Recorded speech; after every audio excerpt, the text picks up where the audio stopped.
Good morning mga kids! Nandito na naman ako, si Ate Sharon, para magturo sa inyo ngayon ng bagong kaalaman. Ngayong araw na to, ang ituturo ko ay paano maghugas ng kamay, yung wastong paghuhugas ng kamay. Bakit kailangan nating maghugas ng kamay? Kasi para maiwasan nating makakuha ng mga sakit. Kasi ang mga kamay natin, laging nakakapitan yan ng mga mikrobyo na pinagmumulan ng sakit. Kung hindi natin huhugasan, edi makakain natin yung mikrobyo, magkakaroon tayo ng sakit, 'di ba? O kaya kids, sundan niyo ako ha, ituturo ko sa inyo kung paano wastong paghuhugas ng kamay. Tara! Ganito, basahin ang kamay, kumuha ng sabon, sabunin. Yan, sabon-sabunin. Katapos, sa mga gitna-gitna ng daliri, ganyan. Ganyan natin. Tapos, dahan-dahan yung mga daliri, tig-isa, ganyan. O, di ba? Napakadali. O. O. Ayan, o.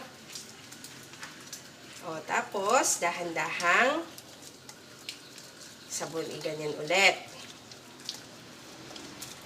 Ayan. O, di tapos na, di ba?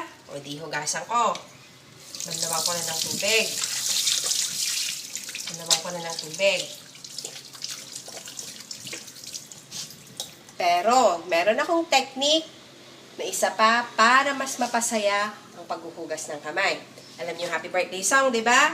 Happy birthday to you. Happy birthday to you.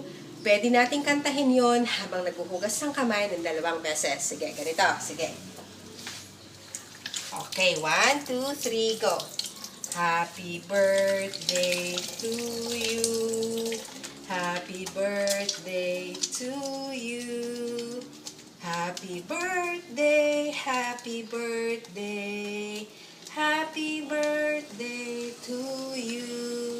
Happy birthday to you. Happy birthday to you. Happy birthday, happy birthday. Happy birthday to you. Ayan mga kids. Nasundan nyo ba yon? Sa susunod, kayo naman, gawin nyo yon. Tawagin nyo yung mga kapatid nyo, mga kalaro nyo, para maturuan nyo sila kung paano maghugas ng kamay, yung wastong pamamaraan. Ngayon, magpapaalam muna si Ate Sharon. Kikita ulit tayo next week sa bago na namang kaalaman. Bye!